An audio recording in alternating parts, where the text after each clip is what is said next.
¿Qué es resistencia? Resistencia es una fuerza que se opone a otra fuerza.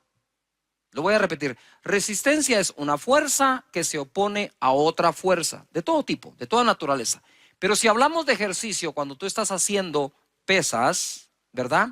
Y haces pesas para aumentar tu resistencia, tu fuerza, tu potencia, son esas pesas que se hacen de forma lenta y con todo el peso que se puede soportar. Y vas aumentando tu resistencia y cada día puedes aguantar más. Entonces, resistencia es una fuerza que se opone a otra fuerza. Al levantar las pesas, tú estás haciendo eso. En 1 de Pedro capítulo 5, verso 6, dice así: humillados pues bajo la poderosa mano de Dios, para que Él os exalte cuando fuere tiempo. Si estás estudiando las escrituras, subraya cuando fuere tiempo. Echando toda vuestra ansiedad sobre Él, porque Él tiene cuidado de vosotros. Sed sobrios y velad, porque vuestro adversario el diablo, como león rugiente, anda alrededor buscando a quien devorar. Estar sobrio y estar velando es lo que a ti te toca. Pero lo que le toca al diablo es devorar. Para evitar que nos devore, debemos ser sabios, debemos de estar sobrios y debemos estar velando. Verso 9, que es a donde quiero ir.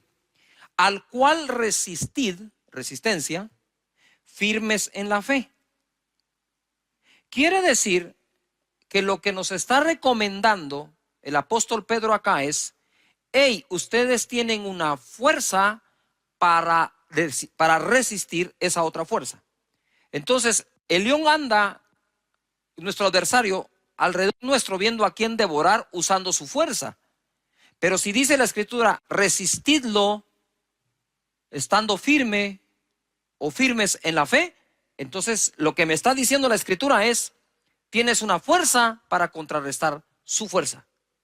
Eso es resistir firmes en la fe, sabiendo que los mismos padecimientos se van cumpliendo en vuestros hermanos en todo el mundo. O sea, no hay a uno que no lo ataque.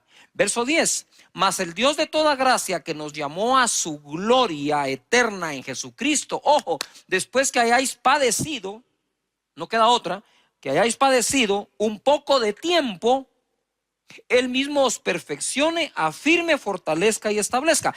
El final de toda esa batalla, el final de ese ataque, el final de que ande alrededor viendo si te devora o no, será que tú vas a ser perfeccionado, vas a estar firmes, fortalecido y establecido.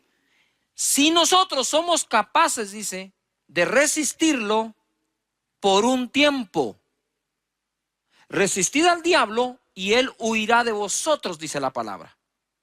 Entonces, esa resistencia es una fuerza contra la otra fuerza hasta que él se vaya y huya de tu vida. Hoy quiero hablar de eso, de la fe para resistir. Hay cosas que tenemos que aguantar. Eso es como la pelea del box, ¿verdad?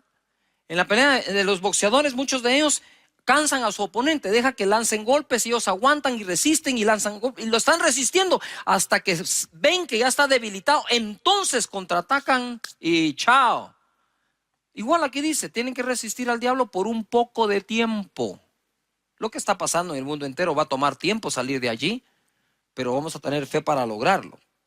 En Hebreos capítulo 11, verso 1, dice la escritura: es pues la fe la certeza de lo que se espera, la convicción de lo que no se ve. Y tú me puedes decir, pero Cash, ¿qué tiene que ver esto con lo anterior? Muchísimo, porque dice que lo resistamos firmes en la fe. No dice que lo resistamos firmes en nuestra propia fuerza, sino en la fe. Es pues la certeza de lo que se espera, la convicción de lo que no se ve. Otra versión dice las realidades. Es estar convencido de las realidades que no se ven. No se ven, pero son realidades.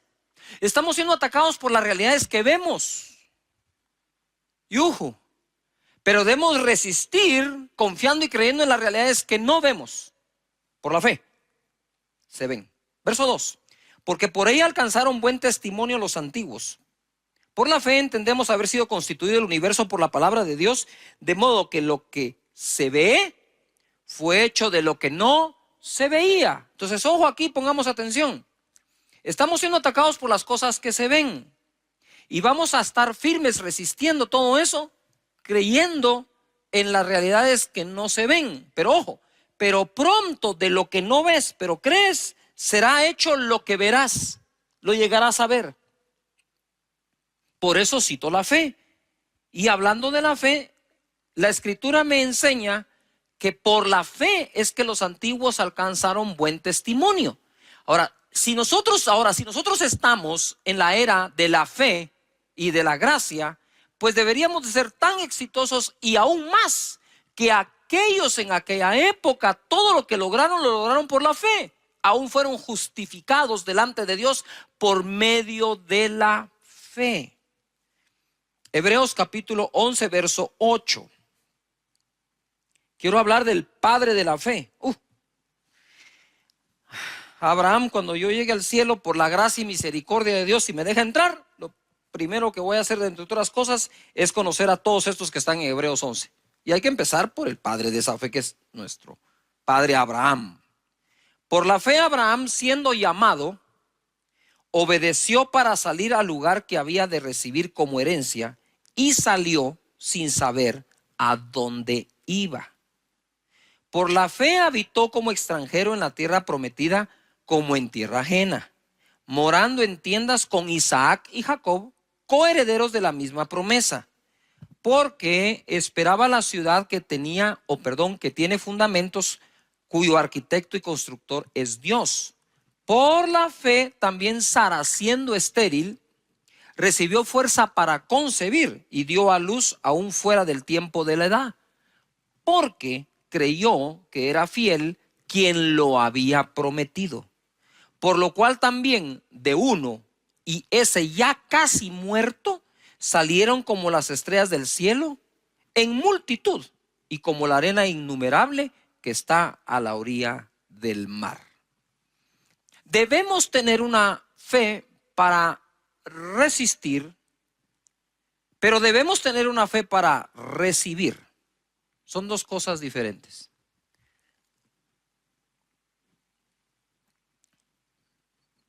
Hace mucho tiempo me topé con un caso en donde fui al hospital a orar por una persona. Esta persona estaba en el intensivo. Y aunque no lo creamos, a veces cuando se ha sufrido mucho, un consejo positivo cae mal. O sea, cuando la gente ya está dañada emocionalmente y uno quiere ser positivo con ellos, toman lo positivo como algo que, ¿qué crees vos? Que nosotros no, qué sé yo, ¿no?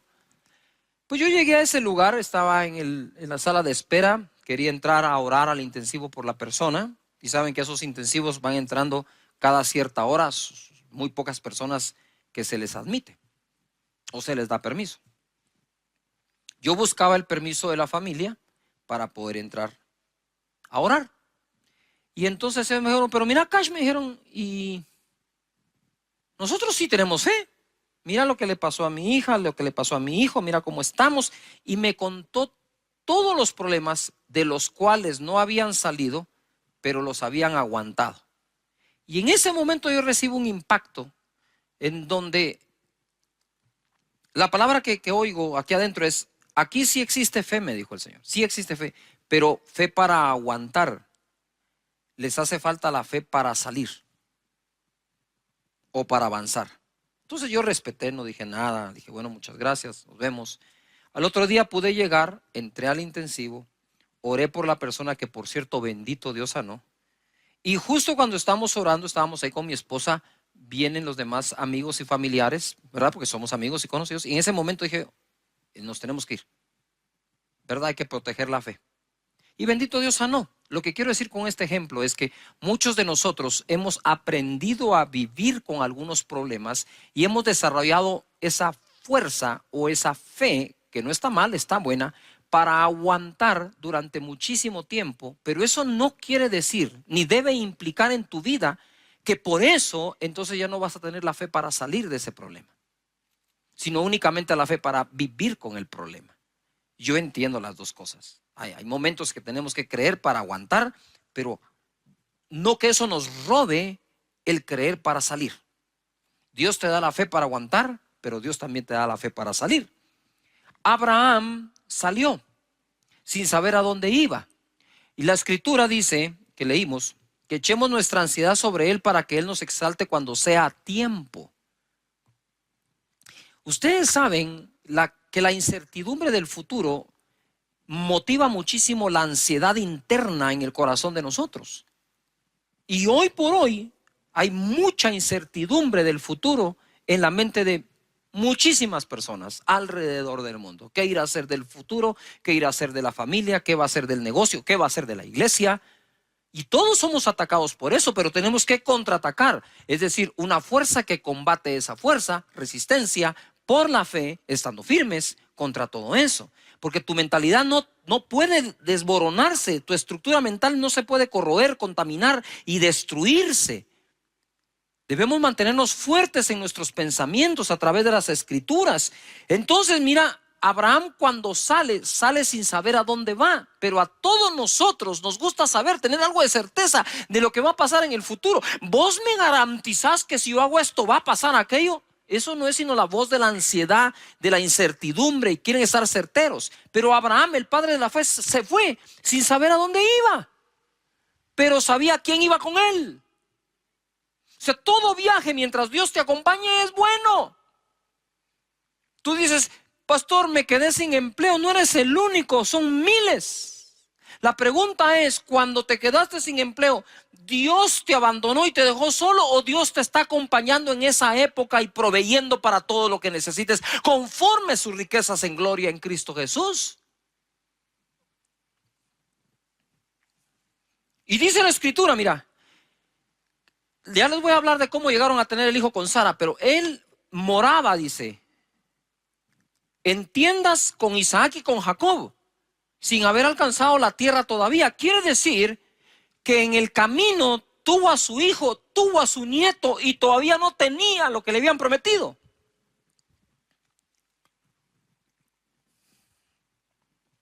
Pero si tienes un destino a dónde ir,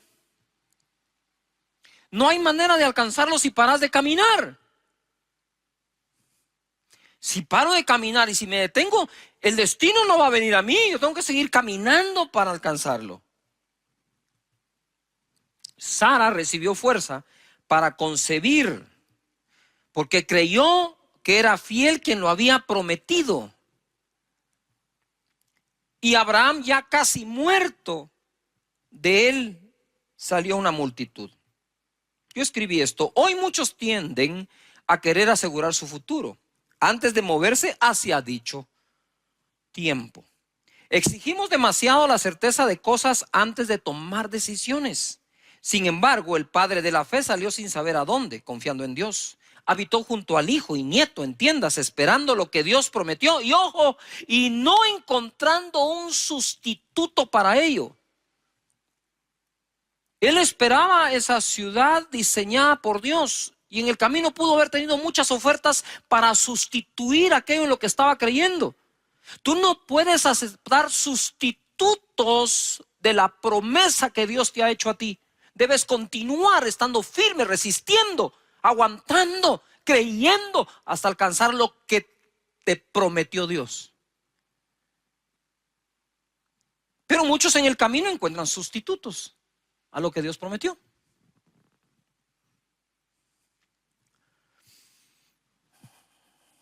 Tuvo su hijo cuando ya estaba casi muerto, es decir, tuvo fe para resistir mucho tiempo, pero también tuvo fe para recibir. Y Sara igual, tuvo fe para resistir mientras fue estéril, ojo, y tuvo fe para concebir cuando no tenía fuerzas.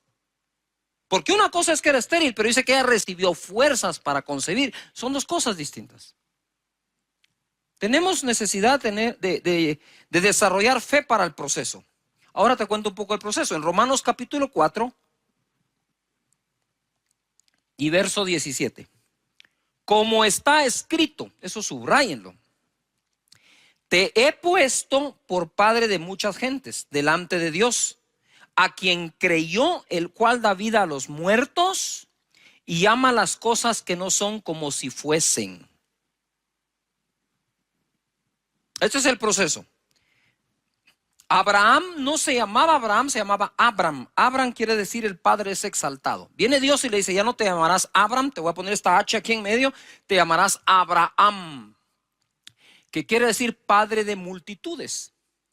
Pero Dios llamó a Abraham padre de multitudes sin tener ni un solo hijo. Porque Él llama las cosas que no son como que si fuesen. Y es ahí donde tenemos que resistir a la burla y la argumentación que muchos tienen contra lo que nosotros creemos y nuestra fe. ¿Tú crees que Dios abrió el mar rojo? Ah, pues alguien se va a burlar y dice, ¿cómo se te ocurre? ¿Crees que Jericó se cayó dándole vueltas hasta que se derribaron los muros? Ah, ¿tú crees que Jesús sanaba enfermos de lejos a los leprosos sin ni siquiera tocarlos, diciéndole que fueran al sacerdote? ¿Crees que Pedro caminó sobre el agua? Pues esas cosas a la mente de mucha gente son ridículas y entonces nos tratan de ridiculizar en nuestra fe. Pues lo mismo le pasó a Abraham. Yo me imagino que Sara salía y le decía, hey Abraham, que traducido es, hey, padre de multitudes, porque eso significaba padre de multitudes, y todos padre de multitudes, ya está viejito, ya no puede, sabemos que el otro es estéril, y encima de eso, orgulloso, ¿verdad? Prepotente, padre de multitudes. ¿Qué se cree este? Yo no sé si Abraham en algún momento le dijo a Sara, Sara, ya no me digas así, hombre, qué clavo, mira, todo el mundo me mira como que saber que fuera, pues que te vean como lo que sos padre de multitudes, ponete las pilas.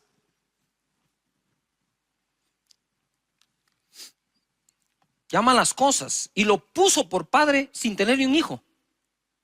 Él ya te puso a ti por muchas cosas sin que todavía ocurran. Pero es que las cosas no pasan para que creo para que pasen. Te lo repito, las cosas no van a pasar para que creas, porque crees van a pasar. Fe para que las cosas pasen. Y en el 18 dice, él creyó en esperanza contra esperanza para llegar a ser padre de muchas gentes, conforme a lo que se le había dicho, así será tu descendencia. Nota esto, él creyó, se esforzó de esperanza en esperanza para llegar a ser lo que se le había dicho.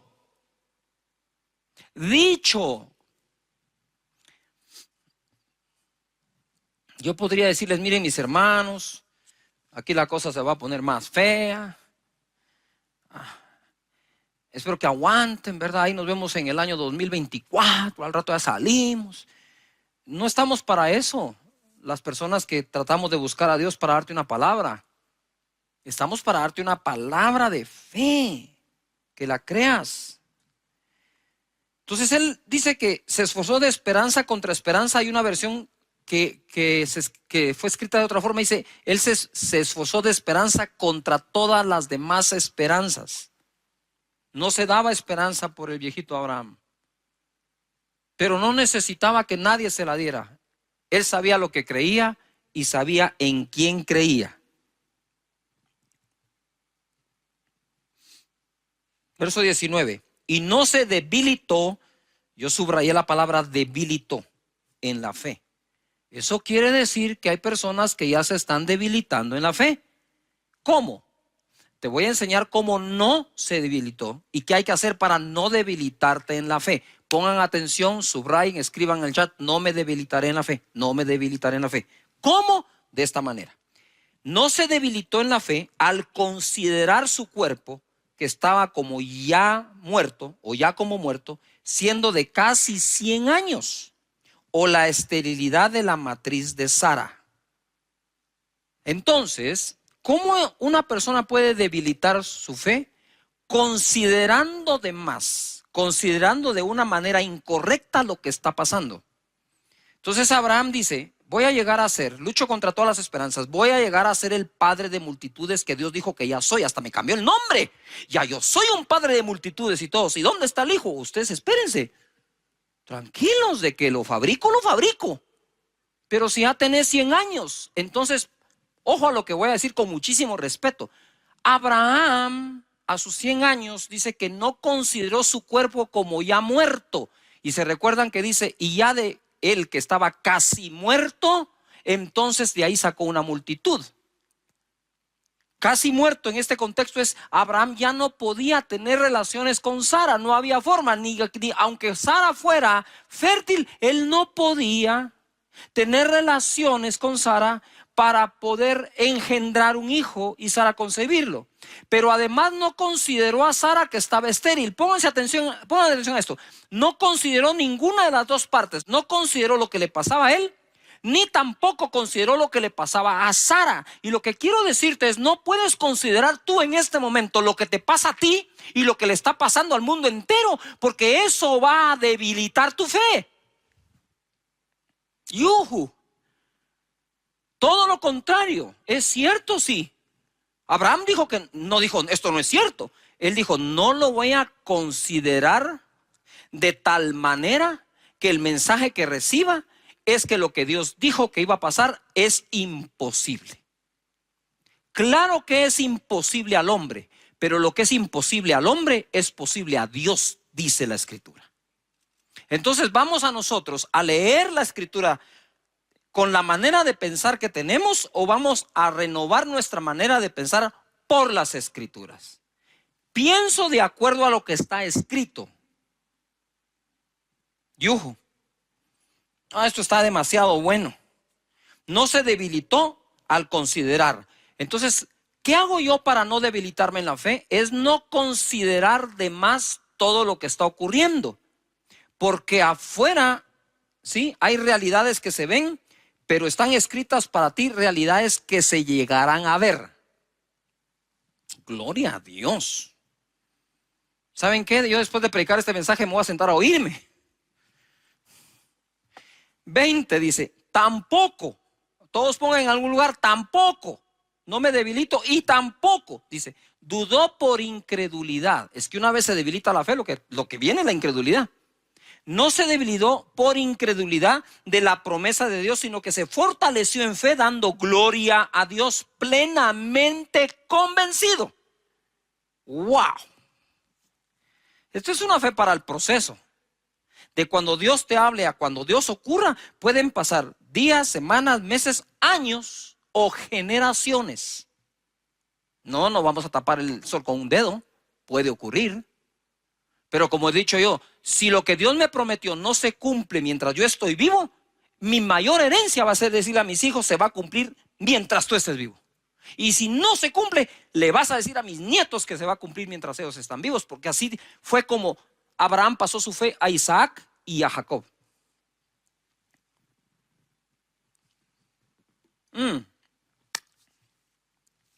Plenamente convencido de que era también poderoso para hacer todo lo que había prometido, por lo cual también su fe le fue contada por justicia. Por Dios santo. Gloria a Jesús. La fe es lo que justifica. Saben, a mí me trauma Hebreos capítulo 11, en el buen sentido de la palabra. Porque me identifico tanto, porque en Hebreos 11 no hay una sola persona perfecta, ni siquiera cerca de la perfección, ni una sola. Y todos fueron justificados mediante la fe. En Hebreos capítulo 11, verso 17. Entonces ahora Abraham por fin se esforzó, llegó a ser padre de uno. Ahora tenía un hijo. Y ahora viene acá y dice, por la fe Abraham cuando fue probado. Muy bien. Primero puse fe para el proceso. Ahora escribe fe para la prueba. Porque tu proceso pareciera terminar cuando se cumplió una promesa, pero quizás después de cumplirse la promesa vendrá una prueba. Y dice, por la fe Abraham cuando fue probado ofreció, escribe la palabra ofrecer, ofreció a Isaac, el que había recibido las promesas. De nuevo, ofrecía su unigénito. Por eso es que yo le digo, subrayen la palabra ofreció, ofrecer, porque es clave, se está repitiendo. Fue probado, ofreció a Isaac, su único, al que ofrecía. Habiéndosele dicho, en Isaac te será llamada descendencia. Entonces, la descendencia, ¿de dónde iba a salir ahora? De Isaac. Dios le pide a Isaac y uno podría decir, no, momentito, ¿por qué me vas a pedir Isaac? Si Isaac fue lo que me prometiste, ya me lo diste y ahora Si tú me lo prometiste, me lo diste, ahora, ¿qué voy a hacer yo? Y estuvo dispuesto por una razón. Mira cómo crecía Abraham en fe. Habiéndosele dicho, en Isaac te será llamada descendencia, pensando, ojo, pensando, que circular eso, que Dios es poderoso para levantar aún de entre los muertos, de donde en sentido figurado también le volvió a recibir. Por la fe bendijo a Isaac a Jacob y Esaú respecto a cosas venideras. Ay, Padre eterno, no sé qué más decirles. Gracias, Señor Jesús, ¿verdad?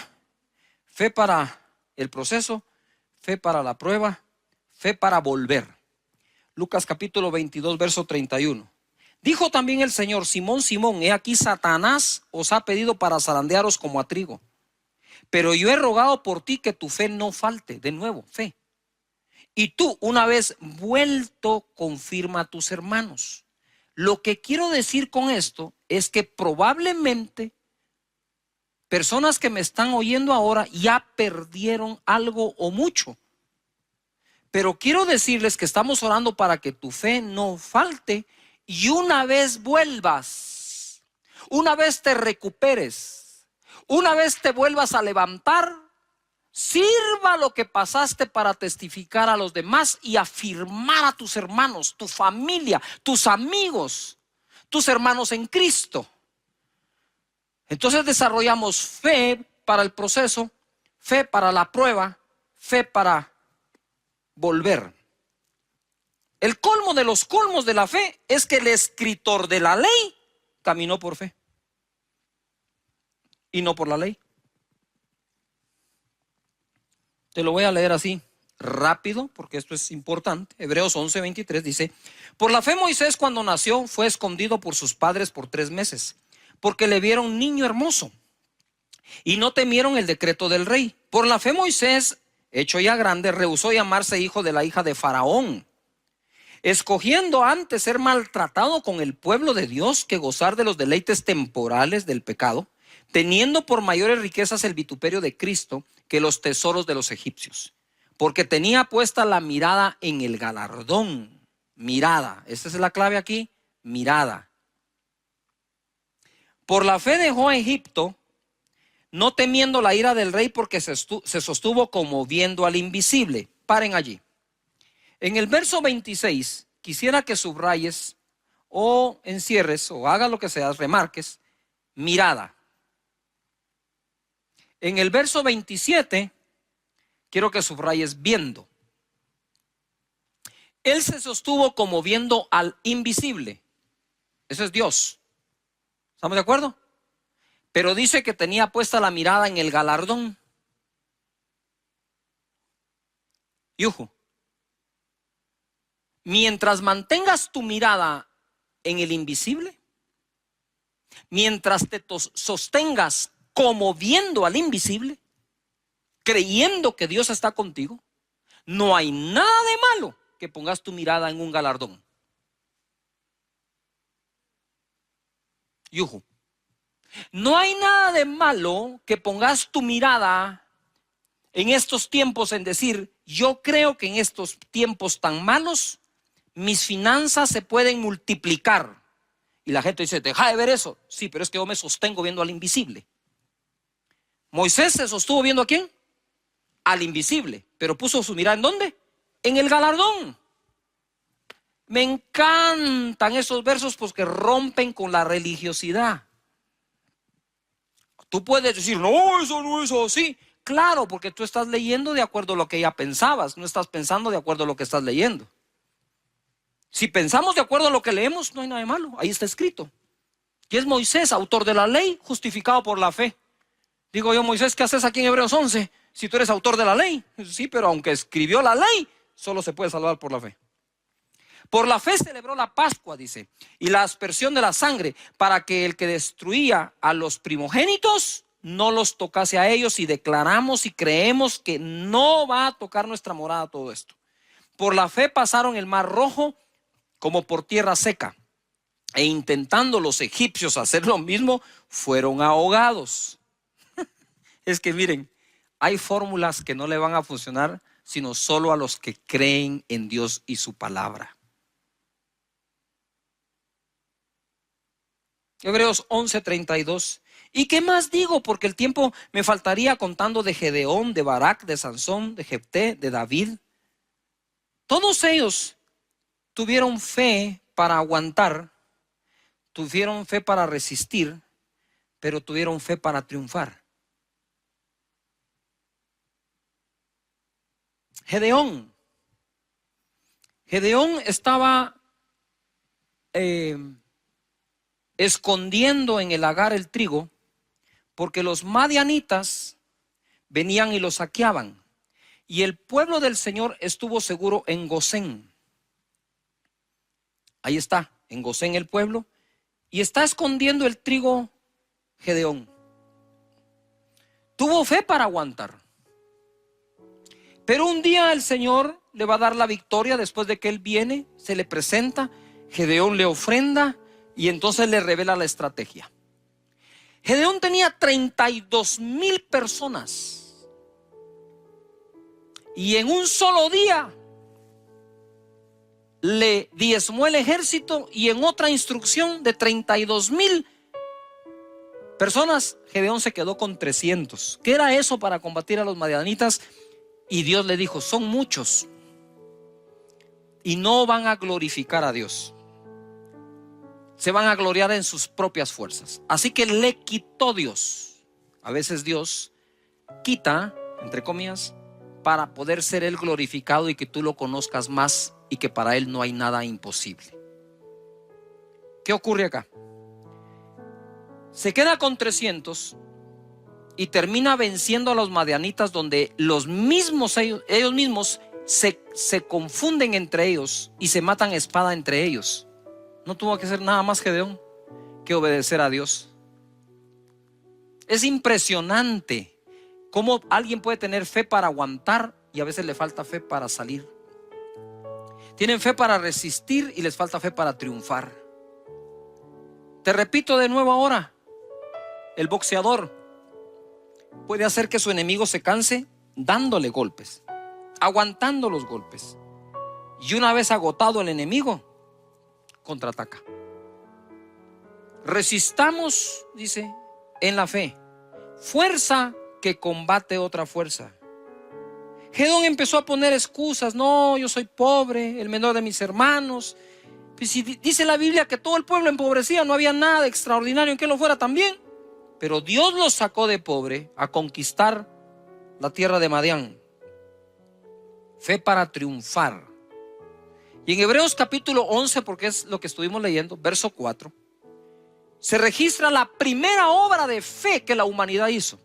La primera obra de fe que la humanidad hizo. Verso 4: por la fe, Abel ofreció a Dios más excelente sacrificio que Caín, por lo cual alcanzó testimonio que era justo, dando Dios testimonio de sus ofrendas, y muerto aún habla por ella. Si ofrendar no fuera importante, ¿por qué la primera obra de fe que se registra que la humanidad hizo como tal fue la ofrenda de Abel, que fue mejor que la de Caín? Y por eso Dios lo bendijo a tal punto que Caín vino a matar a su hermano por envidia. Y dice la escritura que aquella ofrenda todavía habla delante de Dios. Sí, hay que tener fe para aguantar, pero debemos tener fe para el proceso. Debemos tener fe para poder salir, para la prueba, para volver, porque todos los hombres en Hebreos 11 eso hicieron. 1 Corintios capítulo 15, búscalo allí, mientras en el verso 57, mientras te doy un avance de esto. Miren, es tanta la información que estamos recibiendo de lo malo que ocurre, de las personas infectadas, de las personas que fallecen. Es tanta la información que recibimos del desempleo que puede existir, de la crisis que hay, la economía está golpeada, 70% de la población ya fue afectada económicamente, que tenemos que tener mucho cuidado con el manejo de esa información dentro de nuestra mente y qué tipo de pensamiento puede llegar a afectar, porque la Biblia dice que lo que el hombre piensa, eso es él. También dice la Escritura que nuestras armas en la milicia son poderosas en Dios, no son carnales, para derribar argumentos, altivez, todo lo que se levanta en contra del conocimiento de Dios, llevando cautivo todo pensamiento a la obediencia de Cristo Jesús. Por lo tanto, lo que pensamos es muy importante. Y estamos ahora no solo peleando una batalla o contra un virus o contra los problemas económicos. La batalla más grande que quizás estés peleando en este momento es la batalla de la mente. Entonces, en 1 Corintios 15, 57 dice, o se nos enseña, mas gracias sean dadas a Dios que nos da la victoria, y por favor subrayen la palabra victoria o enciérrala en un círculo, por medio de nuestro Señor Jesucristo. Lo primero que tenemos que tener claro es que nosotros somos más que victoriosos en aquel que nos amó. Y esa palabra victoria es algo que debes escribir en algún lugar, que debes subrayar en tu Biblia o marcar en tu escritura digital. La cosa es que tienes que tener presente esa palabra, victoria. Empieza a utilizar esa palabra lo más que puedas. Entonces, sigue así. La Escritura nos sigue enseñando. Así que, o como consecuencia, así que, hermanos míos amados, estad firmes y constantes, creciendo en la obra del Señor siempre, sabiendo que vuestro trabajo en el Señor no es en vano. ¿Qué es lo que quiero decir? Es, mientras sigamos contando las historias que no son de victoria, porque no creo que en esta época todas las historias sean de fracaso. Hay historias, muchas historias que son de victoria. Entonces yo digo, ¿por qué no empezamos a buscar todos los testimonios posibles dentro de nuestra gente? Hay muchísimos. Nosotros no solo escuchamos oraciones, escuchamos testimonios y aprovechando que estamos hablando del tema, puedes ir a casadedios.org y escribir tu testimonio, que es lo que glorifica a Dios. Ojo, nuestros problemas no glorifican a Dios. Es la fe que tenemos en Él y su palabra para salir del problema. Y temo por algunos que están entrando en el modo de fe para aguantar y se están olvidando de ponerse en modo de fe para salir. No es lo mismo tener fe para aguantar un problema que tener fe para salir del problema. Nos urge movernos a un modo de fe para salir y no solo para aguantar. Si te acostumbras a solo aguantar, pronto será tu nuevo normal el andar aguantando. Y si bien es cierto, hay que aguantar, hay que resistir, pero es creyendo que vas a salir. Entonces, en los casos de victoria, dice, me recuerdo, dice, o nos enseña la victoria que Dios nos dio en Cristo Jesús, así que por eso debo estar firmes. Quiere decir que los casos de victoria nos inspiran a estar firmes, a ser constantes y a seguir creciendo, sabiendo que nuestro trabajo no es en qué, en vano. Debemos buscar testimonios de victoria. Escríbelos, coméntalos, agarra tu celular, manda un testimonio de victoria a tu grupito del chat. Les quiero contar, les quiero contar que bendito Dios, tuve este milagro, me pasó esto, me pasó lo otro.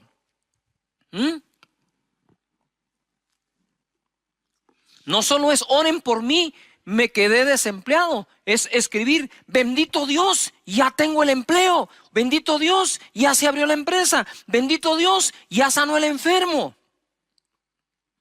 Tenemos que llenarnos de esos casos.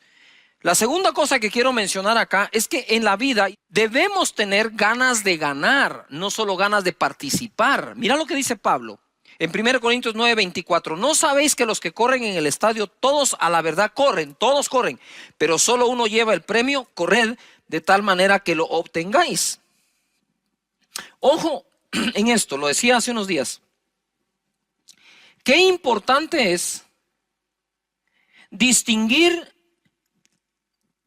o discernir, entender, comprender de qué tipo de carrera está hablando. Está hablando de la carrera que haces en la mañana o que haces en una faja o el ejercicio para mantenerte bien, en forma, quemar calorías, quemar grasa, o está hablando de la carrera competitiva. Porque aquí dice, todos en el estadio corren, pero solo uno lleva el premio. Corran de tal manera que lo obtengan. Y hay una gran diferencia entre aquel que corre por quemar calorías y aquel que corre para meterse a una maratón. O sea, el hombre que va a correr o la mujer que va a correr una maratón se prepara de diferente forma, duerme de diferente manera, come de diferente manera, pero además de eso adquiere un conocimiento extra. Como decía yo, no es lo mismo que tú vayas con tu amigo a jugar al tenis, por decir algo, o incluso al fútbol, y vas a jugar porque hay que pasar el tiempo, y es divertido, es buenísimo. Que otra cosa es, bueno, ¿qué es lo que debes aprender para competir en ese deporte?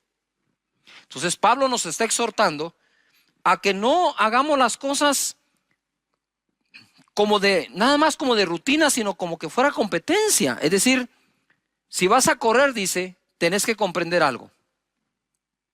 Todos corren, pero solo uno lleva el premio. Y le dice, y ustedes corran de tal manera que lo obtengan. Entonces imagínate lo que Pablo está diciendo. Si todos nosotros acá, la banda y nosotros vamos a hacer una carrera, dice, bueno, todos ustedes van a correr, pero les dejo claro algo. Solo uno lleva el premio. Corran de tal manera que lo obtengan. Pero si solo uno va a llevar el premio, pero nos pide que todos corramos como que fuéramos nosotros el que va a obtener el premio. Pablo era competitivo, pero competitivo en todo lo que hacía. Y me encanta cuando usa los deportes. Ahora bien, ahí les va algo. Mira, aunque obviamente yo creo en el poder del Espíritu Santo, en la persona del Espíritu Santo, es vital, es el centro de todo lo que soy y hago.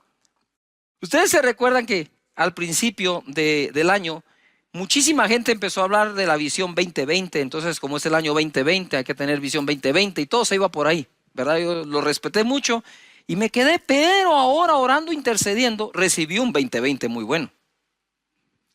Un 2020 muy bueno. Segunda de Crónicas 20:20 dice, y cuando se levantaron por la mañana, salieron al desierto de Tecoa, y mientras ellos salían, Josafat, estando en pie, dijo, oídme Judá y moradores de Jerusalén.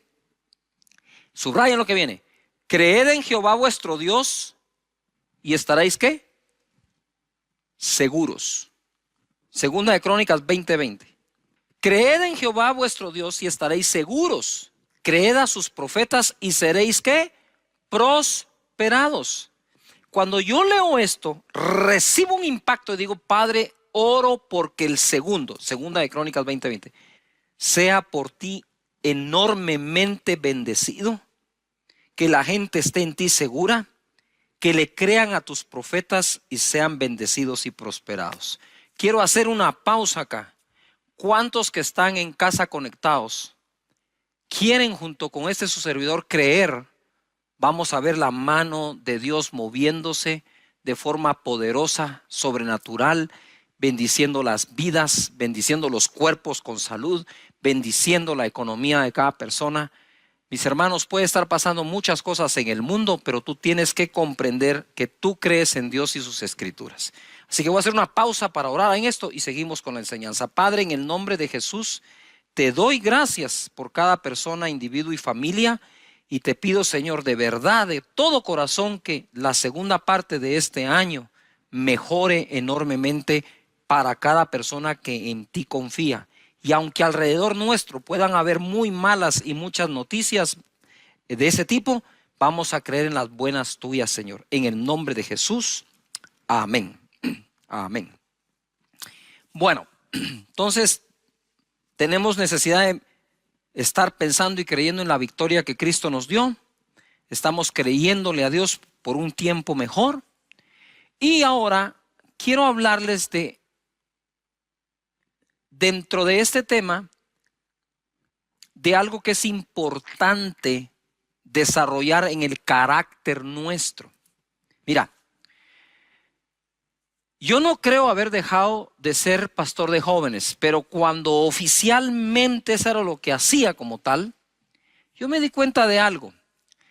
En esa época en que el joven y la jovencita quieren encontrar pareja, novio, novia, hacen como que su listado de todo lo que quieren tener, ¿verdad? Yo no sé si ustedes están como que ilusionados por qué hombre quieren como novio, qué mujer como novia, pero normalmente hacen su listado, ¿verdad? Tienen sus sueños, su anhelo. Entonces está aquella jovencita que dice, yo quiero primero se ponen espirituales, ¿va? Porque no, eso no falla. Señor, que te ame a ti sobre todas las cosas, ¿verdad que sí? Que te sirva de todo corazón. Pero de ahí tienen su listado. A mí me gusta alto, moreno, rubio, ojos claros, ojos oscuros. Y que trabaje y que sea, ¿verdad? Que sea esforzado, y hacen todo su listado. Pero digo yo, y yo le enseñaba a los jóvenes, antes de hacer el listado de lo que quieres recibir y que la pareja tenga, haz el listado de lo que tienes que ofrecer.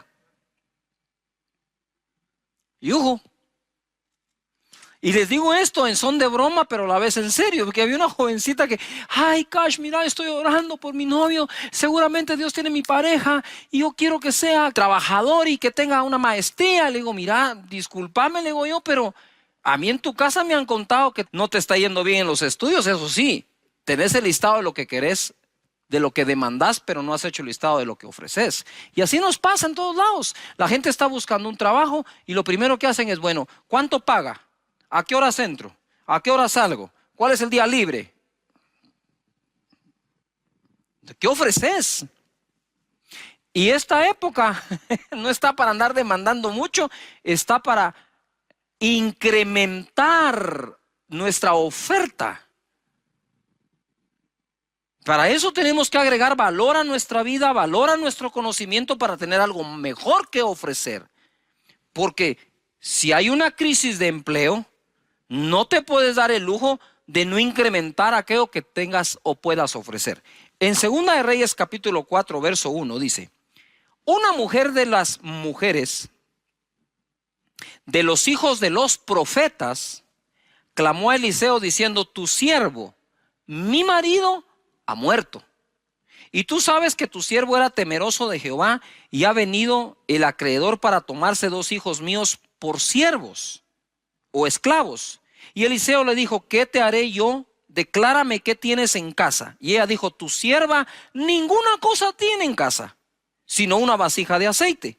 Al parecer la mujer se dio cuenta que sí tenía algo después de declarar que no tenía nada. Porque de verdad que una pequeña vasija con aceite era insignificante para la crisis que le había dejado el marido. Hay cosas que a mí me cuesta comprender. Dice que esta es mujer de uno de los hijos de los profetas. Y le dice a Eliseo, tu siervo. Entonces el marido de esta mujer era siervo de Eliseo. ¿Sí? Y Eliseo fue un hombre acostumbrado a ver el poder de Dios sobrenatural. Pero el hecho que veamos o deseemos ver el poder sobrenatural de Dios no nos exime de ser sabios, inteligentes en lo que hacemos y prepararnos. Esa mezcla es la mezcla que siempre he tratado de buscar en la vida. Dios es sobrenatural y hará lo sobrenatural. Pero Moisés incluso fue educado. ¿Y qué de Sadrach, Mesach y Abednego? ¿Y qué de Daniel? ¿No buscaban la sabiduría de estos jóvenes? El mismo Nabucodonosor, el rey de Babilonia, buscaba la sabiduría que estos tenían. Entonces es una, ¿cómo dijera eso? Como encontrar ese punto de equilibrio, porque Dios te da lo sobrenatural como te da el conocimiento y la ciencia y la inteligencia y el consejo y la prudencia. Es el mismo Dios que hace una, es el mismo Dios que te da la otra también. Y no entiendo cómo este hombre, siendo se supone discípulo de Eliseo, dejó endeudada a la viuda.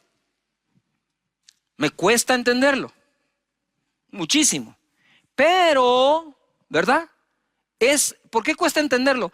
Por ese estereotipo que tenemos de los hombres de Dios que no pueden fallar en nada. Eso es una gran mentira, fallamos en muchísimas cosas.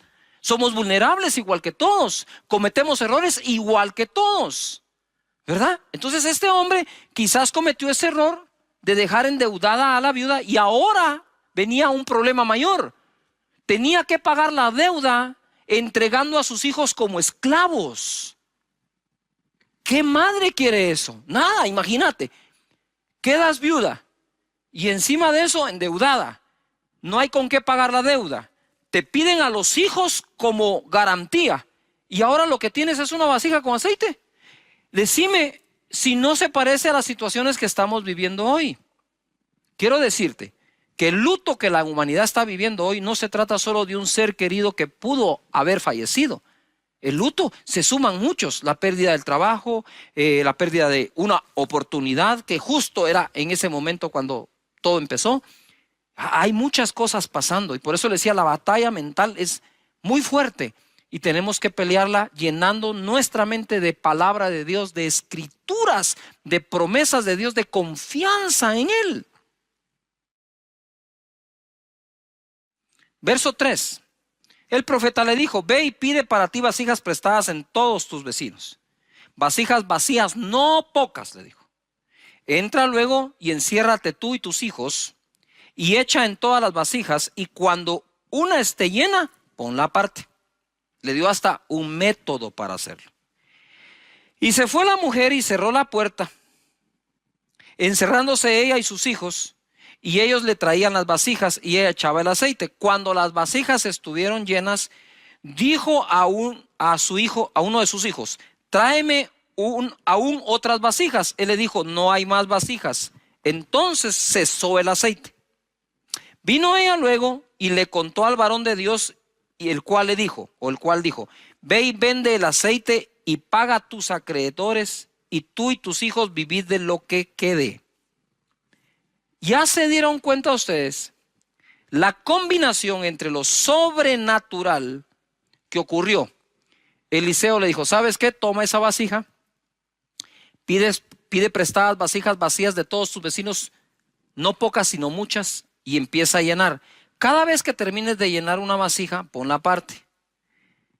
Y entonces cuando ya llenaron las que tenían, la mujer le dice al hijo, a uno de ellos, ve y trae más vasijas. Y al hijo, ya no hay vasijas, se acabaron. Entonces dice él, cesó el aceite.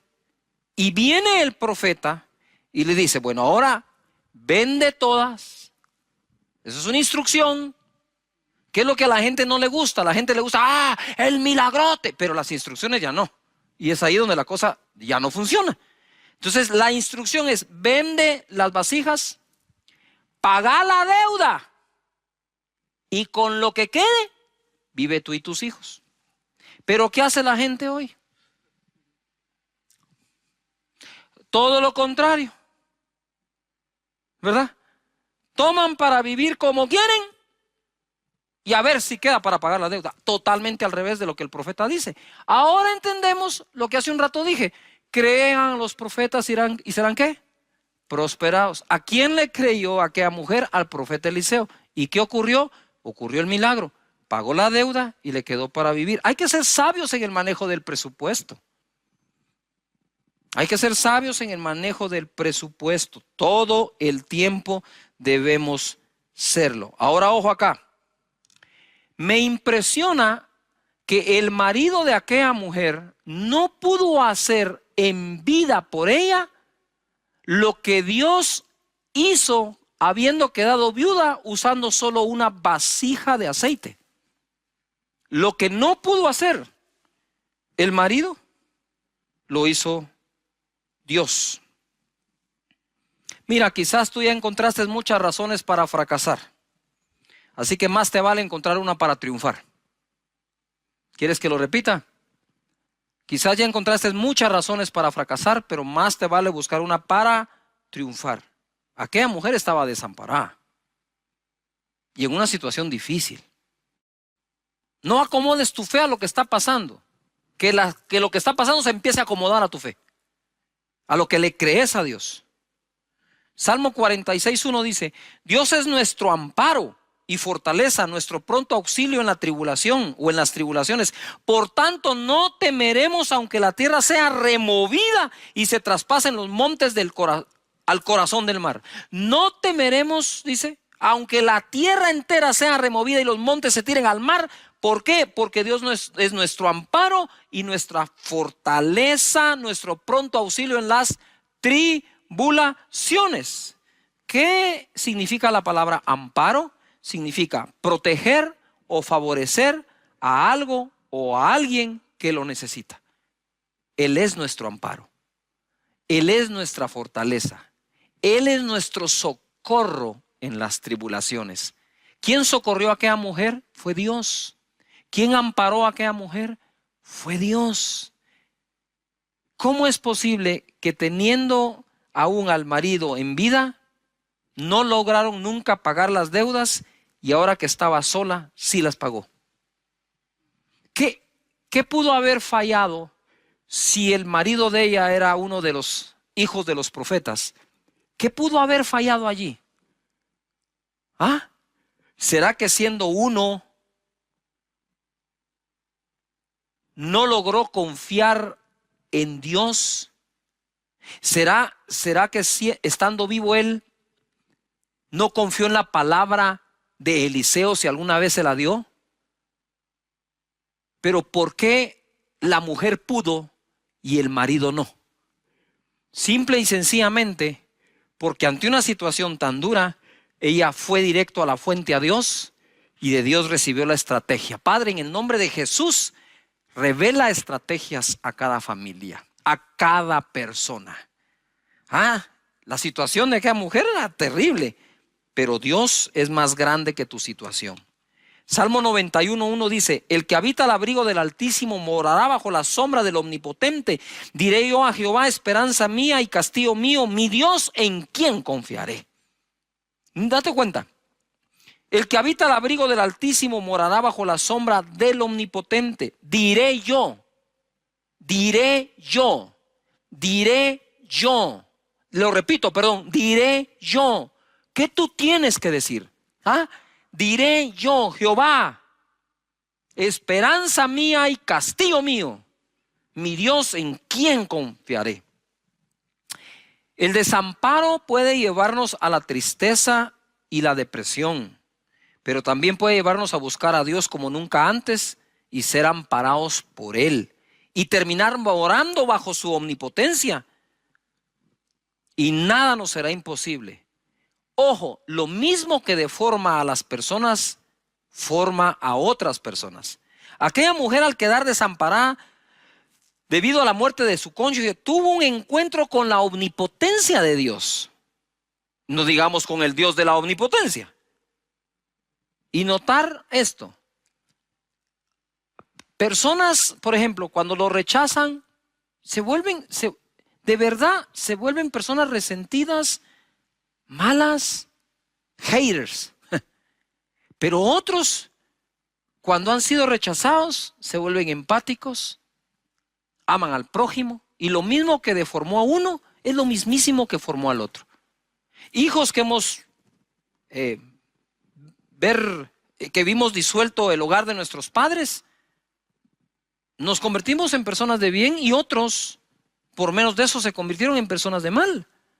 Aquella mujer se pudo haber convertido a saber en qué. Al quedar viuda, desamparada, se pudo haber amargado, y no que los profetas, sino que, y que era tu siervo, mira lo que está pasando. Nosotros conocemos la buena historia en medio de la crisis, pero pudo haber sido una mala historia también.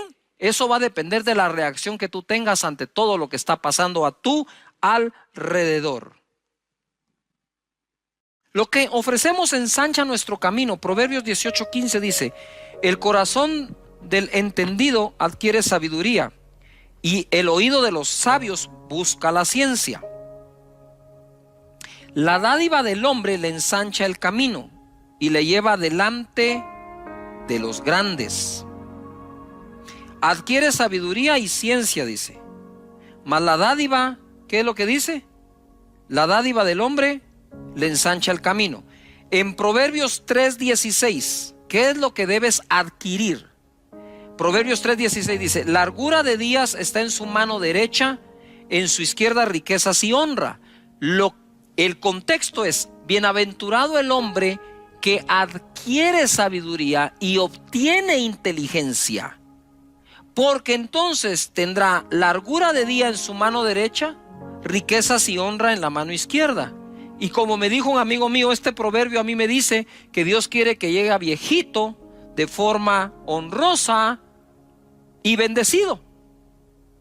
Y en el Proverbios 22:4, que es de mis favoritos, dice así: riquezas, honor y vida son la recompensa, la remuneración de la humildad y del temor de Jehová. Si en serio tienes un corazón humilde y respetas a Dios, pues ¿qué es lo que ofrece las Escrituras? No, olvídate de mí. ¿Qué dice Proverbios? No, ¿qué dice Cash Luna? ¿Qué dice Proverbios? Riquezas, honor y vida son la recompensa de la humildad y el temor de Jehová. Entonces te lo voy a parafrasear. Dios quiere que obtengas tus ganancias de forma honrada sin perder la vida. Mira esto, te va a gustar. Dios quiere que obtengas tus ganancias, ingresos, riqueza, de forma honrada sin perder la vida. Entonces hay quienes obtienen sus ganancias de forma honrada, pero se viven enfermando del estrés que tienen. Pero la voluntad de Dios es que obtengas tu ganancia de forma honrada sin enfermarte por el trabajo que tienes. Ahí tú puedes ver el bienestar total de Dios. Dice: sí, yo te quiero bendecir económicamente, pero quiero bendecirte con principios y valores y manera de trabajar de forma honrada, y que puedas tomar tu tiempo para descansar y usar la inteligencia que te doy para trabajar, para que no necesites enfermarte mientras haces tu ganancia de forma honrada. Entonces la voluntad de Dios es tan global que dice: está bien, te voy a bendecir económicamente, te voy a bendecir formando tu carácter y cuidando tu salud. ¿Qué más quieren? Dios está presente en todas las áreas de tu vida. Ahora bien, vuelvo de nuevo a Proverbios 18:15. El corazón del entendido adquiere sabiduría, lo que acabamos de enseñar, y el oído de los sabios busca ciencia. Pero la dádiva del hombre le ensancha el camino y le lleva delante de los grandes. Entonces puedes ser muy sabio, puedes tener mucho conocimiento, pero lo que te lleva delante de los grandes hombres es lo que das. Lo que das me refiero a lo que ofreces. Yuhu. Es esa oferta que brindas de tus servicios, de tu trabajo, de lo que sabes hacer o de lo que estás aprendiendo a hacer. Eso es lo que te ensancha el camino, dice la Escritura. Mira, dice acá la palabra en Proverbios 18:15, ahí mismo, pero en la versión Dios habla hoy: los sabios e inteligentes adquieren los conocimientos que buscan. Con un regalo se abren todas las puertas y se llega hasta la gente importante. Cuando hablo aquí de un regalo, ¿qué tal si en esta época ofreces tus servicios a las personas de tal manera que les des una muestra de lo que puedes hacer sin necesidad de cobrar? Le dice: pastor, ¿de qué está hablando usted? No, pero es que aquí dice, ¿verdad? Esto, lo que quiero decirte es: deja que la gente pruebe tu trabajo. Que lo pruebe, a ver si les gusta. Haz un pequeño proyecto esperando que te den el otro, no sé. Pero aquí está clara la Escritura, ¿no? Esa mentalidad de demandar en lugar de ofrecer no es la mejor manera de salir adelante, nunca, y menos en este momento. En Éxodo 1:13 y 14 dice: y los egipcios hicieron servir a los hijos de Israel con dureza y amargaron su vida con dura servidumbre, en hacer barro y ladrillo, y en toda labor del campo y en todo su servicio, al cual los obligaron con rigor. Capítulo 3, verso 18 dice así: y oirán tu voz e irás tú y los ancianos de Israel al rey de Egipto, y les diréis: Jehová, el Dios de los hebreos, nos ha encontrado. Por tanto, nosotros iremos ahora camino de 3 días por el desierto para que ofrezcamos sacrificios a Jehová nuestro Dios. Cuando yo leí esto, dije: wow, ¿qué pasó aquí? ¿Por qué Dios lo primero que le pidió al pueblo es salgan y ofrezcan? Porque la mentalidad de ellos ya había sido afectada por generaciones de esclavitud que no creían ser capaces de ofrecer algo. Ya el pueblo estaba subyugado a ver si alguien les daba algo. ¿Cómo Dios podría conquistar la tierra prometida con todo un pueblo cuya mentalidad había sido rebajada a eso? Y por eso Él va a forzar su mente a que crean que pueden ofrecer algo. Que puedan ofrecer algo. Me recuerdo que estuve yo en un país en Noches de Gloria. Terminábamos muy tarde y nos llevaron a comer a un restaurante. Fuimos ahí, comimos, cenamos. Ya era muy tarde y nos sirvieron muy bien. La atención fue espectacular. Y entonces yo le dije al mesero: mire, fíjese que nosotros, ese día todavía no había Noches de Gloria, era otro día. Le dije: fíjese que mañana tenemos un evento y vamos a salir bastante tarde. ¿A qué hora cierran ustedes? Y él me dijo: no importa a qué hora cerramos, nosotros lo podemos esperar a la hora que sea, me dijo. Pero mire, le dije, podría ser 1 o 2 de la mañana. No importa, nosotros lo esperamos.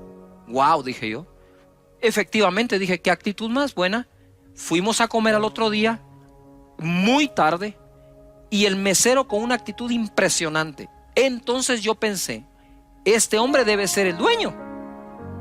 Y le pregunté: mire, ¿usted es el dueño de este restaurante? No, me dijo, yo no soy el dueño, soy un mesero.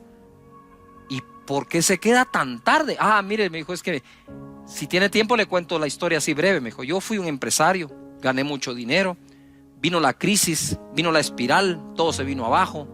Yo solía ir 4 veces al año a Estados Unidos a vacacionar con mi familia, me dijo. Y entonces sí, le dije, pero este es el único empleo que tengo ahora, me dijo. Mi empresa cerró, quebré. Así que si usted quiere y su equipo venir a comer a las 3 de la mañana, aquí vamos a estar a las 3 de la mañana, no importa. Y yo me fui de espaldas. Dije, este hombre se va a volver a levantar seguro. Porque no está pensando sino en qué tiene que ofrecer.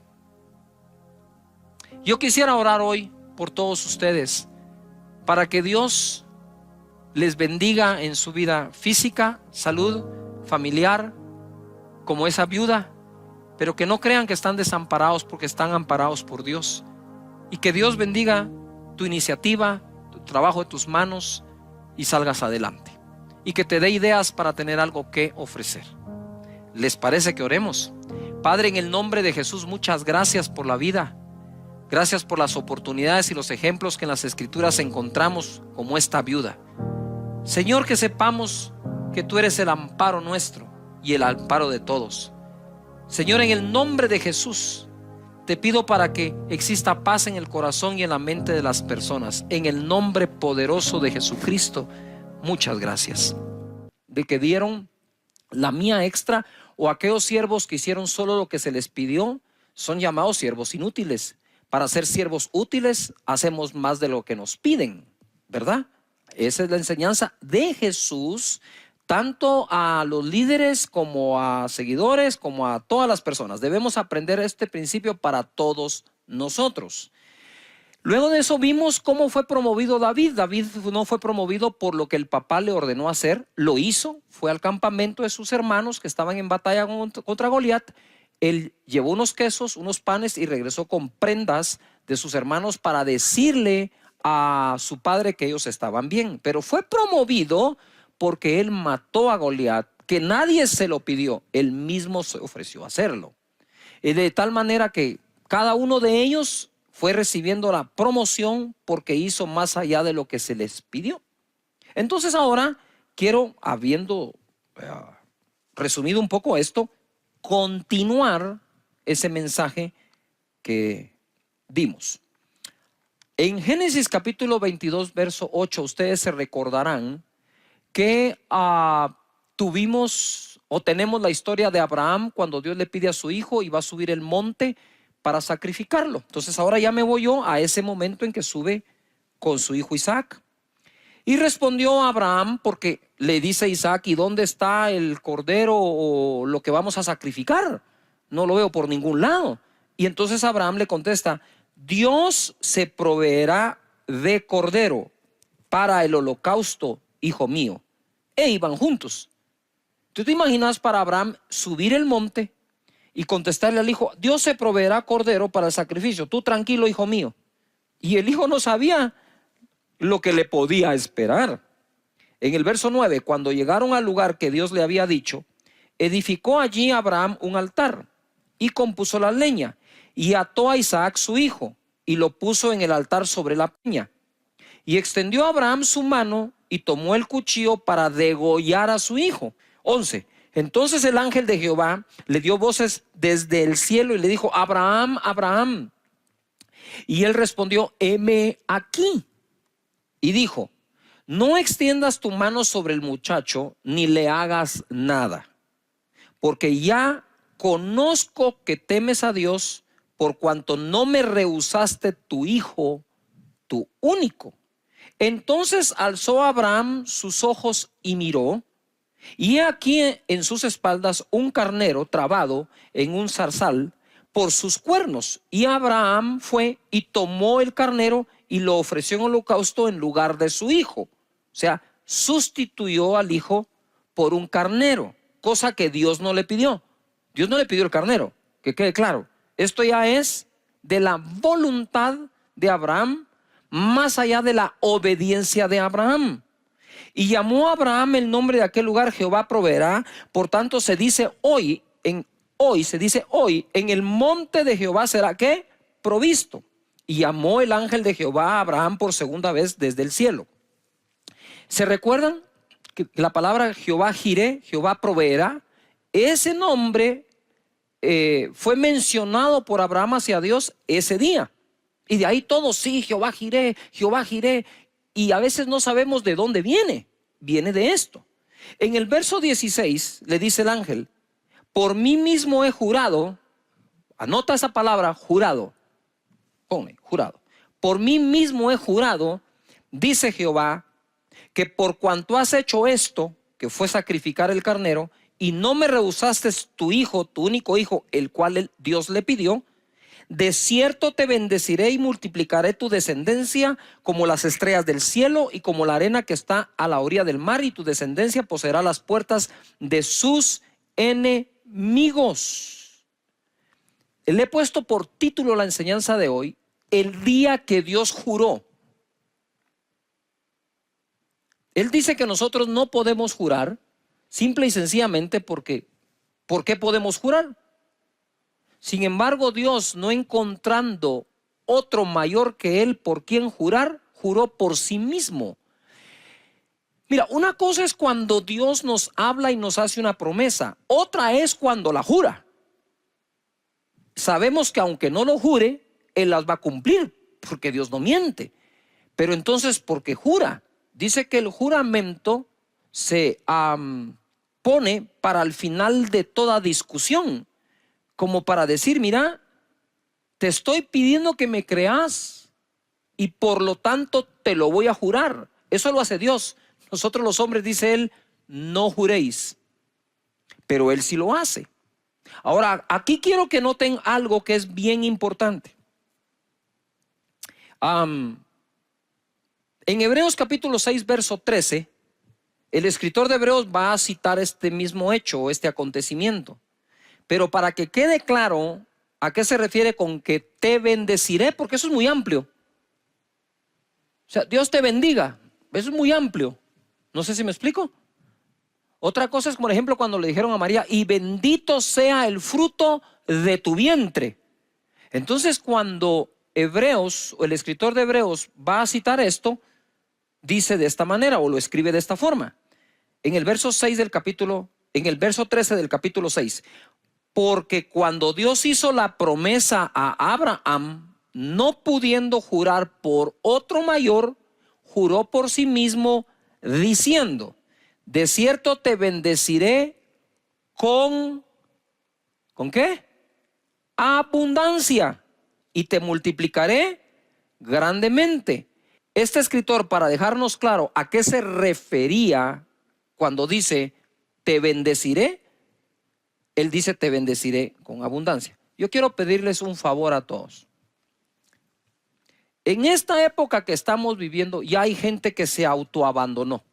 Dijo: no hay nada que hacer, no hay nada por qué luchar, que esto se quede así. ya definitivamente no voy a encontrar trabajo, no puedo abrir una empresa. Y yo digo, si ya encontraste 10 razones para fracasar, más te vale que busques una buena razón para triunfar. Y creo que una buena razón para salir adelante es que Dios juró bendecirnos de esta manera a Abraham y su simiente. Ahora quiero que pongan un poquito de atención a esto, porque se pone súper interesante. Ustedes que están acá, pónganle atención a esto. A parar un poco. Mira, ¿qué fue lo que Dios le pidió a Abraham? A su hijo, ¿qué? A su hijo Isaac, a su único. Lo va a presentar en sacrificio cuando el ángel le dice, hey, no hagas eso, no hagas eso. Ya yo sé que temes a Dios al no rehusarle al hijo único. Entonces él voltea a ver, encuentra al carnero trabado en un zarzal, lo toma y lo sacrifica en lugar del hijo. Entonces, por la fe se dio por sacrificado Isaac, ¿verdad? Pero aunque no lo sacrificó, pero es un carnero el que sacrifica. Y le dice Dios, por cuanto hiciste esto de sacrificar al carnero, pon atención, y no rehusarme a tu hijo, de cierto te bendeciré con abundancia y multiplicaré tu descendencia. Ojo, porque esto se pone interesante y fenomenal. A mí me palpita algo aquí adentro. Dios hizo de Abraham un hombre muy rico y lo hizo un gran ganadero. ¿Se recuerdan? Eso surge del sacrificio del carnero. Le dice, te bendeciré con abundancia. Se refería a la multiplicación de ese carnero. Y multiplicaré tu descendencia. ¿Por qué tu descendencia? Porque le ofreció a su hijo. Entonces iba a ser bendecido en su descendencia e iba a ser bendecido en todo lo que significaba o representaba el carnero. Pero nosotros debemos ser sinceros con Dios y decirle, Señor, me urge que bendigas la economía de mi casa, de mi hogar, de mi empresa. Ustedes saben que solo en Guatemala, según las noticias nos dicen, el 70% de la población ya fue afectada económicamente. Si pretendemos salir de forma natural, es difícil que lo logremos, pero si nosotros vamos delante de Dios como fue Jacob, ¿sí? Como fue Abraham, como fue Isaac, que de hecho somos tan bendecidos como ellos, porque el libro de Gálatas dice que la bendición de Abraham nos fue dada a los gentiles en Cristo Jesús. En ese monte donde ocurrió eso, no porque fue al monte y dijo, voy a subir al monte a hacer una declaración. No, él no subió a hacer al monte una declaración, él subió al monte a ofrecer. Y ofreció a su hijo, a quien le dijo, hey. Dios no ha pedido sacrificios humanos, solo hizo para probar a Abraham. Era su único.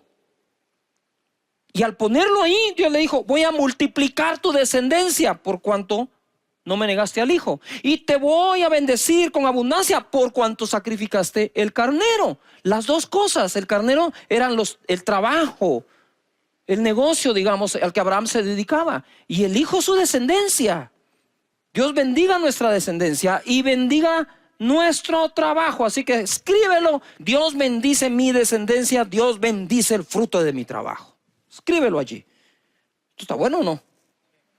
Va. Entonces, a eso lo puedes unir acá. 2 Corintios 9:10 dice. 2 Corintios 9:10. Y el que da semilla al que siembra y pan al que come, proveerá y multiplicará vuestra sementera y aumentará los frutos de vuestra justicia. Por favor, si pueden ustedes circular, subrayar o escribir en algún lugar la palabra sementera. ¿Qué es lo que Dios va a multiplicar? Ok, Él va a proveer y multiplicar ¿la qué? Sementera. ¿Sí o no? ¿Dónde está qué? La semilla. Todo buen sembrador sabe que debe escoger su mejor semilla si quiere tener su mejor ¿qué? Cosecha. Y entonces dice acá, aumentará los frutos de vuestra justicia. Y el fruto proviene obviamente de la semilla. Abraham, de nuevo, quiero volver a él. Él dijo, voy a aumentar, voy a bendecir, ¿sí?, tu sementera, por lo tanto tu descendencia. ¿Cómo puede ser posible que Abraham llegó a ser ese padre de multitudes que Dios le dijo, mira al cielo y si puedes cuenta las estrellas porque así será tu descendencia? Pero para pasar allí le dijo, ¿me darías tu hijo? Para Abraham ya sé que sí, por lo tanto multiplicaré tu descendencia. Ah, y me trajiste un carnero, y te voy a bendecir con abundancia. Allí en ese monte pasó eso, y en ese monte es donde a Dios se le nombra Jehová Jireh, Jehová nuestro proveedor. La situación no es fácil para nadie, está difícil, está complicada. Pero aquellos que confían que es Dios el proveedor, duermen en paz porque saben que Dios se las va a arreglar para hacer llegar recursos a tu familia o a tu trabajo. Noten algo. Abraham le dijo a su hijo, Dios se proveerá. Dios se proveerá. No dijo Dios proveerá, dijo Dios se proveerá cordero. Sin embargo, lo que encontró en el monte fue un carnero. Entonces ahora hablemos de cómo Dios se proveyó cordero. Juan 1:29. El siguiente día vio Juan a Jesús que venía a él y dijo, he aquí el cordero de Dios que quita el pecado del mundo. Ahora sí, Dios se proveyó ¿qué? Cordero. Mira, Él exigía el cordero sacrificado para el perdón de pecados. Esos corderos los traían y el sumo sacerdote se encargaba del sacrificio. Pero aquí Dios se está proveyendo a Él mismo su propio cordero para perdonar los pecados de todos nosotros. Es aquí donde se cumple, Dios se proveerá cordero, porque es el cordero de Dios, no el cordero de los hombres para Dios, sino el cordero de Dios para Dios. Wow. Esto a mí me llena de emoción porque Jesús es nuestro Señor y nuestro Salvador y derramó su sangre por todos nosotros. Si Dios le pidió a Abraham a su hijo y Abraham no rehusó a su hijo, ¿cómo podría entonces Dios rehusar a su propio hijo? Y entonces dice, el que nos dio, el que no escatimó ni aún a su propio hijo, ¿no nos dará con él todas las demás cosas? ¡Wow! Yujo, Abraham tampoco escatimó a su propio hijo y Dios le proveyó todas las demás cosas. Yujo, para aquellos que querían algo más profundo y todo, pues ahí está.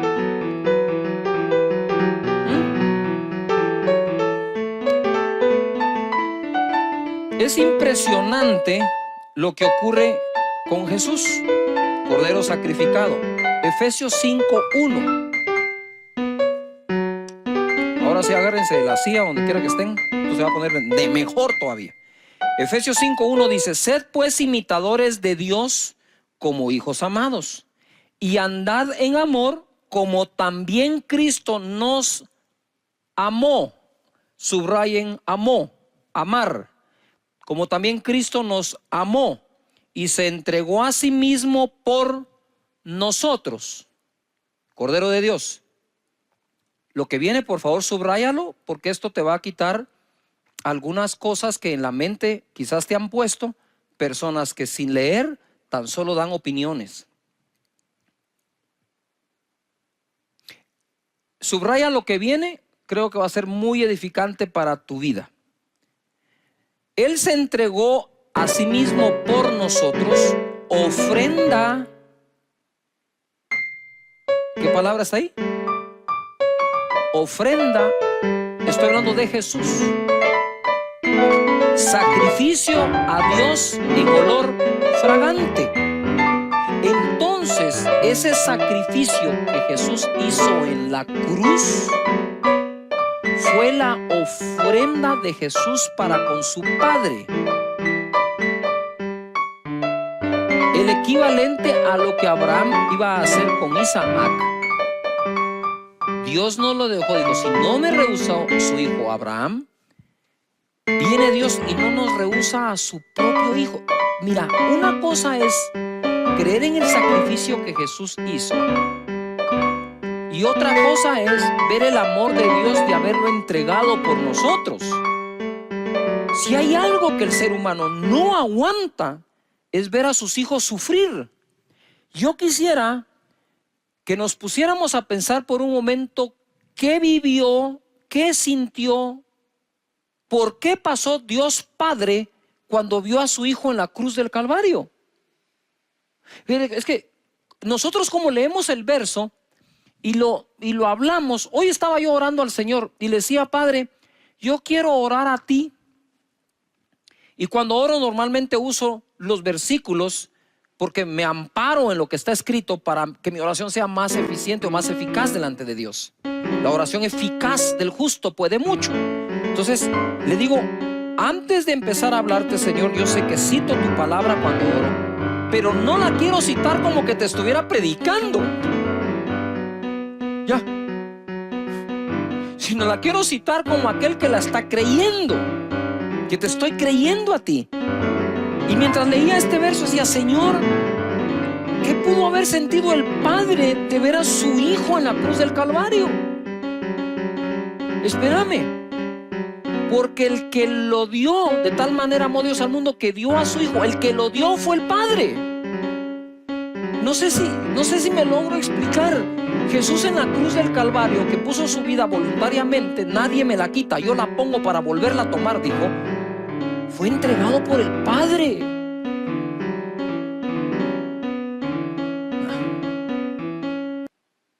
Ver a tu hijo sufriendo en la cruz, o ver a tu hijo sufriendo y saber que tú lo entregaste.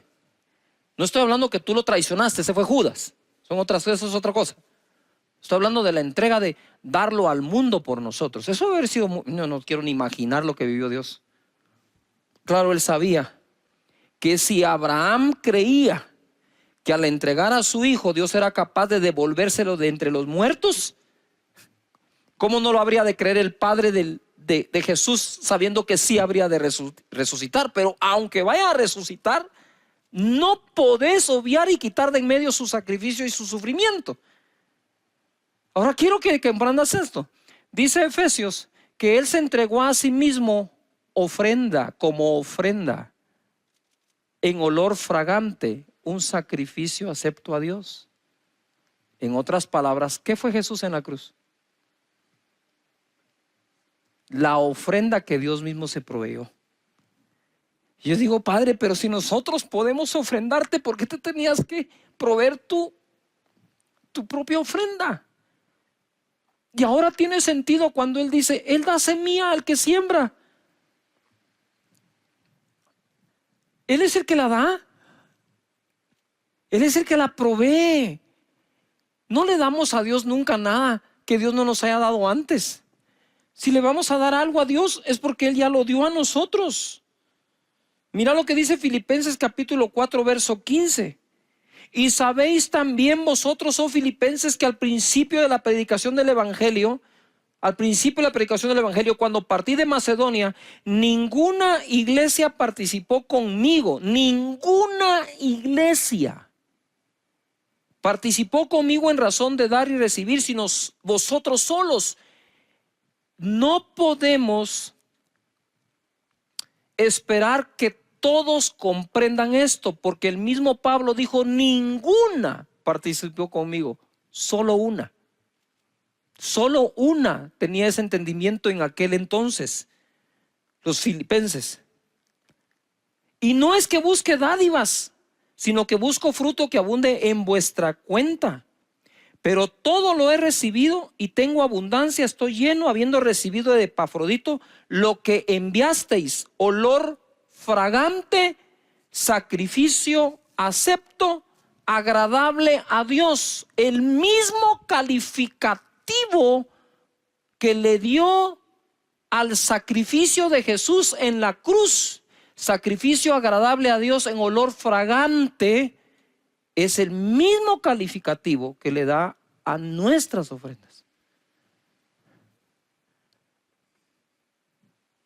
Entonces, mientras algunos te pueden criticar por hacerlo, juzgar, señalarnos, perseguirnos, Dios dice, no.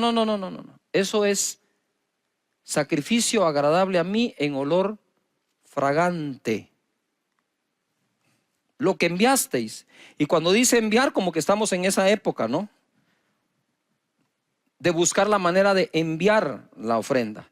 El 19 es la palabra que te tengo acá. Mi Dios pues suplirá todo lo que os falta conforme a sus riquezas en gloria en Cristo Jesús. Mi Dios pues suplirá todo lo que os falte conforme a sus riquezas en gloria en Cristo Jesús. Y aquí quiero hacer una pausa en esto y quiero regresar a cuando estaba diciéndoles, cuando oro le digo, Señor, voy a usar las escrituras, las uso, Señor, tu palabra dice, tu palabra dice, tu palabra, ¿verdad? Pero no como predicándole a Él, sino como recordándome en lo que estoy creyendo. Y de pronto orando, siento un impacto que algunos han perdido su sinceridad para hablar con Dios. Tú puedes decir, bueno, esto se acabó, hay que cerrar el negocio. Sí, pero no la provisión. Y como que, ahora vamos a ver qué pasa. Señores, no entren en ese estado. Esto va a durar más tiempo. Y tenemos que acudir al Señor. Y ser sinceros, Señor, decíselo. Sí me preocupa mi situación económica. Hemos estado tensos en casa, discutimos, pero hemos llegado a un acuerdo que te vamos a creer a ti con todo el corazón. ¿Qué nos cuesta ser sinceros con Dios en lugar de andar fingiendo que somos los superhombres y supermujeres super mega espirituales cuando por dentro estamos afligidos, tenemos afán, preocupaciones? Vamos delante de Dios. Vamos delante de Él y yo digo, Señor, bendice a tu pueblo, bendice a tu gente, Señor, multiplícales. Mira, Proverbios 27:18 nos enseña, quien cuida la higuera de su pueblo, comerá su fruto. Quien cuida una higuera come de su fruto. Y el que mira por los intereses de su Señor tendrá honra.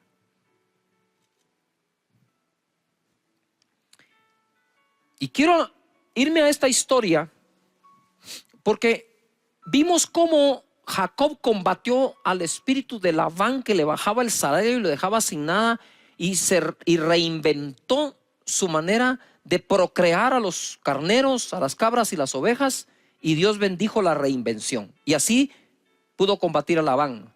Pero ahora vamos a aprender cómo se combate a Madián. Jueces 6 verso 1. Los hijos de Israel hicieron lo malo ante los ojos de Jehová, y Jehová los entregó en mano de Madián por 7 años. No fueron 3 meses, no fueron 6 meses, no fue un año, fueron 7. Y la mano de Madián prevaleció contra Israel, y los hijos de Israel, por causa de los madianitas, se hicieron cuevas en los montes y cavernas y lugares fortificados. Pues sucedía que cuando Israel había sembrado, subían los madianitas y los amalecitas, y los hijos del oriente contra ellos subían y los atacaban. Y acampando contra ellos destruían los frutos de la tierra hasta llegar a Gaza. Y no dejaban que comer en Israel ni ovejas, ni bueyes, ni asnos. Porque subían ellos y sus ganados y venían con sus tiendas en grande multitud como langostas, y ellos y sus camellos eran innumerables. Así venían a la tierra para devastarla. De este modo, empobrecía a Israel en gran manera por causa de Madián. Y los hijos de Israel clamaron a Jehová. Yo no creo que clamaron al 7º año, yo creo que se pasaron 7 años clamando. Y cuando los hijos de Israel clamaron a Jehová a causa de los madianitas, o sea, yo creo que oraron todo el tiempo, pero este último clamor, como que iba a poner final a aquella temporada. Jehová envió a los hijos de Israel un varón profeta, el cual les dijo: así ha dicho Jehová, Dios de Israel. Y por cierto, voy a hacer un paréntesis. La escritura dice: confiad en Dios y viviréis seguros. Creed a sus profetas y seréis prosperados. Y ahora les manda un profeta, el cual les dijo: así ha dicho Jehová, Dios de Israel, yo os hice salir de Egipto y os saqué de la casa de servidumbre, de la esclavitud. Os libré de la mano de los egipcios y de la mano de todos los que os afligieron, a los cuales eché de delante de vosotros y os di su tierra. Y os dije: yo soy Jehová vuestro Dios, no temáis a los dioses de los amorreos, en cuya tierra habitáis, pero no habéis obedecido a mi voz. Y vino el ángel de Jehová y se sentó debajo de la encina que está en Ofra, la cual era de Joás Ebieresita, y su hijo Gedeón estaba sacudiendo el trigo en el lagar para esconderlo de los madianitas. Había que esconder eso poco de comida que quedaba, porque los madianitas se lo llevaban. 12. Y el ángel de Jehová se le apareció y le dijo: Jehová está contigo, varón esforzado y valiente. Ok, sí, soy esforzado y valiente, pero no se mira claro.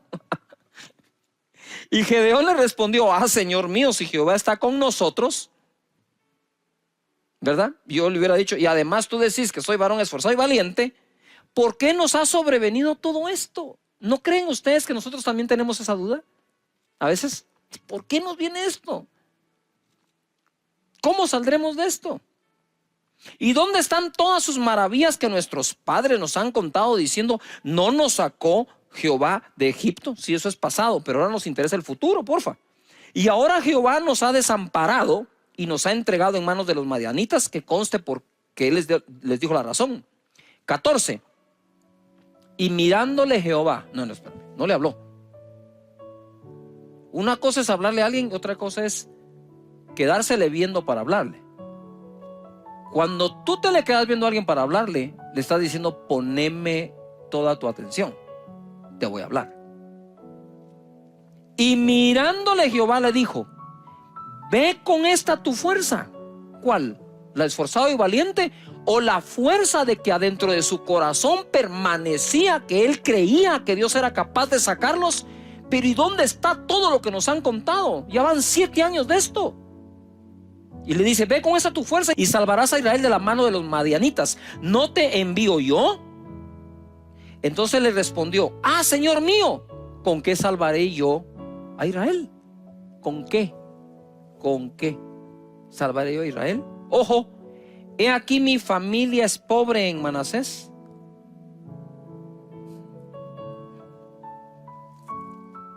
y yo el menor de la casa de mi padre. Pregunto, a ver, estudiantes, he aquí mi familia es pobre y yo el menor. ¿Y quién no estaba pobre después de 7 años de haber sido saqueados? Yo no estaba diciendo nada nuevo, ni estaba diciendo nada que los demás no estaban padeciendo. Mi familia es pobre en Manasés y yo el menor en la casa de mi padre. 16. Jehová le dijo: ciertamente yo estaré contigo. Eso te debe bastar. Y derrotarás a los madianitas como a un solo hombre. Y él respondió: yo te ruego que si he hallado gracia delante de ti, me des señal de que